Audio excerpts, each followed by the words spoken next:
Good morning deer learn. আজকে একটা হিন্দি কবিতার কয়েক লাইন বাংলায় ট্রান্সলেট করবো। কবিতাটি হরিবংশ রায় বচ্চনের লেখা। তো চলো ভিডিও শুরু করি। नफरतों का असर देखो, नफरतों का असर देखो, जानवरों का बंटवारा हो गया, गाय हिंदू हो गई, बकरा मुसलमान हो गया। তাহলে প্রথম লাইন, নফরতোं का असर देखो। নফরতোं का মানে নফরতের, ঘৃণা, ঘৃণা, নফরত মানে ঘৃণা। তাহলে নফরতোं का মানে ঘৃণার, আসার দেখো মানে আসার অর্থ প্রভাব, প্রভাব দেখো মানে দেখো। তাহলে ঘৃণার প্রভাব দেখো। জানোয়ারোं का बंटवारा हो गया। जानवरों মানে জানোয়ার, জানোয়ারও মানে জানোয়ার, জানোয়ারও মানে জানোয়ারের, জানোয়ারও মানে জানোয়ারের, বাটোয়ারা हो गया। বাটোয়ারা মানে ভাগাভাগি। তাহলে জানোয়ারের ভাগাভাগি हो गया মানে হয়ে গেছে।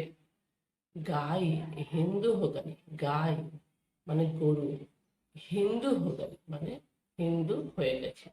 বকরা মুসলমান हो गया, বকরা মানে আমরা জানি ছাগল, তাহলে বকরা মুসলমান हो गया মানে ছাগল মুসলমান হয়ে গেছে। পরে मंदिर मंदिरों में हिंदू देखे, मस्जिदों में मुसलमान। शाम को जब मैं खाने गया तब जाकर देखे इंसान। তাহলে মন্দিরও মে মানে মন্দিরে, হিন্দু দেখে মানে হিন্দু দেখেছি, মন্দিরও মে হিন্দু দেখে মানে মন্দিরে হিন্দু দেখেছি, মসজিদও মে মুসলমান মানে মসজিদে মুসলমান। ঠিক আছে। হামকো জব মে খানে গায়া, হামকো মানে সন্ধ্যায়, রাত্রে, শামকো মানে রাত্রে, জব মে যখন আমি, খানে গায়ে মানে খেতে গিয়েছি, খানে গায়ে মানে খেতে গিয়েছি, তাহলে রাতে যখন আমি খেতে গিয়েছি।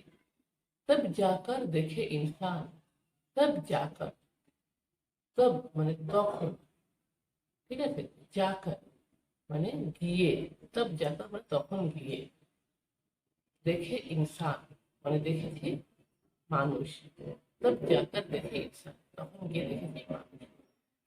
হরিবংশ রায় বচ্চনের লেখা কবিতাটি কেমন হয়েছে